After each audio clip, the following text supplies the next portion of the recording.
TV7 Israel News is made possible thanks to your generous donation. Shalom ve'erev tov, good evening. Welcome to our daily TV7 Israel News Bulletin broadcast from Jerusalem. Israeli Prime Minister Benjamin Netanyahu vows Jerusalem will always remain united under Israel's sovereignty. U.S. CENTCOM Commander Admiral Brad Cooper refutes claims about Iran retaining most of its munitions. U.S. President Donald Trump says that the United States military may have to re-engage Iran for a cleanup. The U.S. brokered cessation of hostilities between Israel and Lebanon as part of Washington's move to kickstart historic negotiations between Beirut and Jerusalem remains virtual in essence, with repeated attacks by Hezbollah against both civilian and military targets in Israel taking place daily.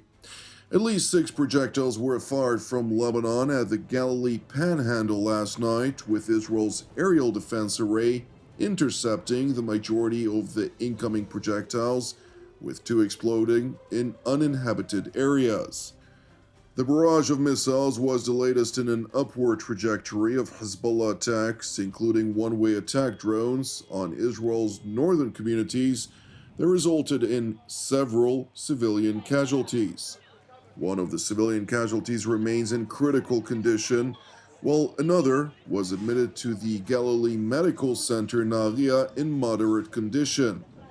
It is important to know that the uptick in attacks by Hezbollah against civilian targets in Israel coincides with a face-to-face negotiation taking place in Washington between the envoys of Israel and the Lebanese government, a third such engagement since Hezbollah reignited unprovoked hostilities against Israel at Iran's behest on March 2nd earlier this year.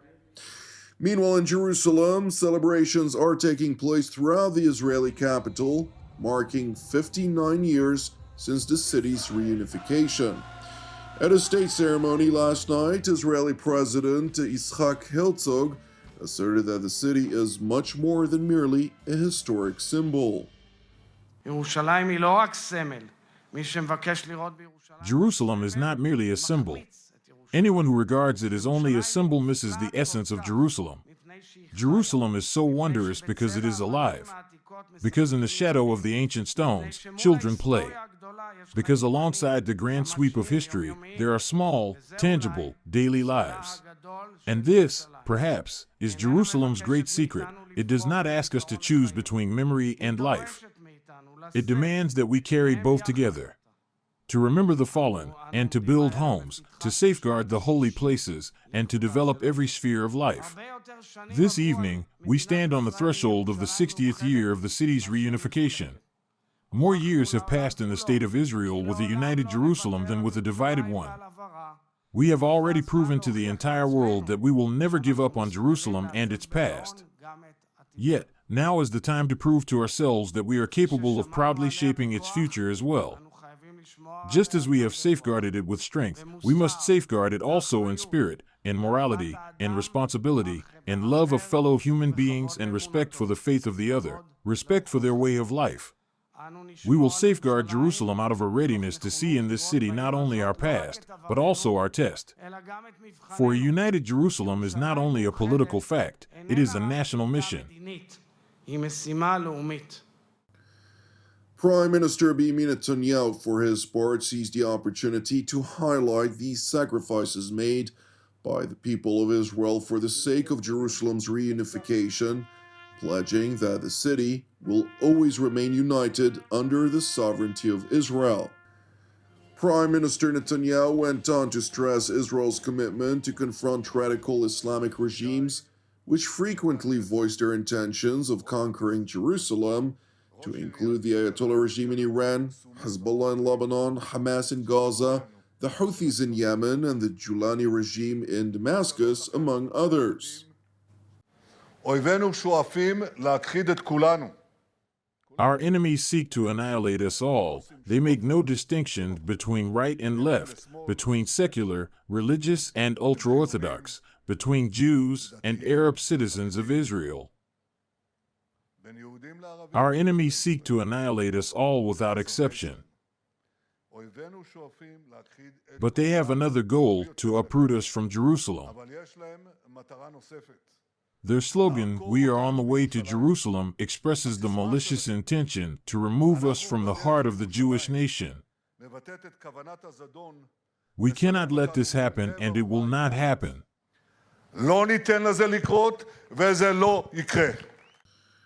Turning to India, where the Iranian Foreign Minister Abbas Araghchi, during a BRICS foreign ministerial in New Delhi, made an address in English, clearly aiming to sow disinformation aligned with the Ayatollah regime's deceptive narratives. Among others, the terror regime's top diplomat insisted that his country's people are peace-loving, all the while claiming that while vying for peace, the RGC is ready for war. While ready to fight with everything we have in defense of our freedom and our soil, we are equally ready to pursue and defend diplomacy. As I have repeatedly stated, there is no such thing as a military solution to anything related to Iran. We Iranians never bow to any pressure or threat, but we reciprocate the language of respect. As much as our powerful armed forces remain ready to exact devastating retribution on foreign aggressors, my people are peace-loving and do not seek war. We are not aggressor in this sordid situation, but the aggrieved. Meanwhile, in Washington, U.S. Central Command Commander Admiral Charles Bradford Cooper, testifying at a Senate Armed Services Committee hearing, revealed that in the 30 months leading up to Operation Epic Fury, the Ayatollah regime had attacked U.S. service members and diplomats over 350 times. I think it's important to note, just in the 30 months before Epic Fury commenced, Iran and its proxies had been attacking U.S. service members and diplomats about 350 times. Can you repeat that?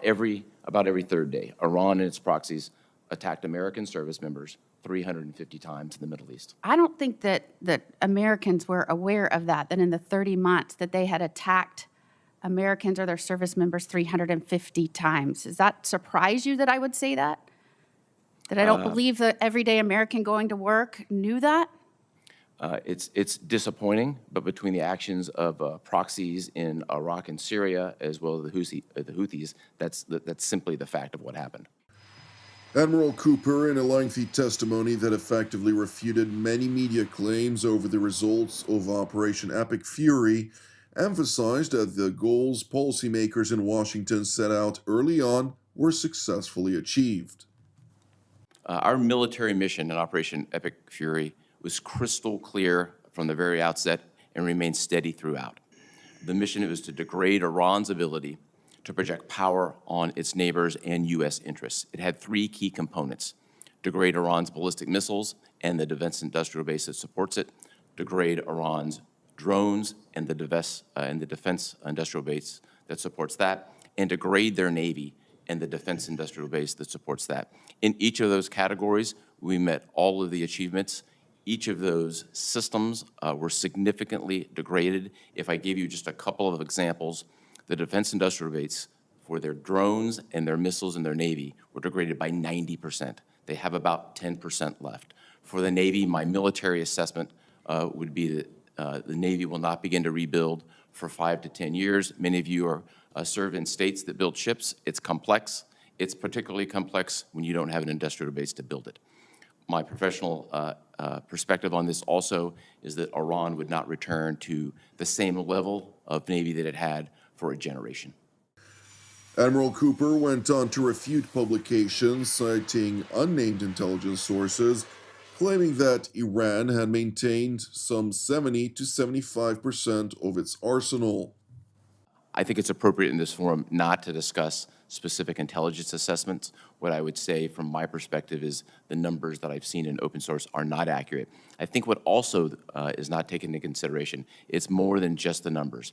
It's the command and control that's been shattered. It's a significant degradation in capability, and it's the lack of any ability to then produce any missiles or drones on the back end. I think we have to take a holistic look at that, and that's what we've done. Meanwhile, U.S. President Donald Trump concluded his state visit to China. Prior to departure, while meeting with President Xi Jinping, President Trump noted that they discussed Iran at length. We did discuss Iran. We feel very similar to Iran. We want that to end. We don't want them to have a nuclear weapon. We want the straits open. We're closing it now. They closed it, and we closed it on top of them. But we want the straits open, and we want them to get it ended because it's a crazy thing. They're a little bit crazy. When it's no good, can't have it. They cannot have a nuclear weapon. Subsequently, while on Air Force One on his flight back to the United States, President Trump said the U.S. military may have to re-engage Iran to clean up. We've wiped out their armed forces, essentially. We may have to do a little cleanup work because we had a little month-long ceasefire, I guess you'd call it, but we have a blockade that's so effective. That's why we did the ceasefire. We really did the ceasefire at the request of other nations. I wouldn't have really been in favor of it. Thank you for watching TV7 Israel News, which is made possible by the generosity of our viewers. Please keep praying for the peace of Jerusalem and redemption of Israel.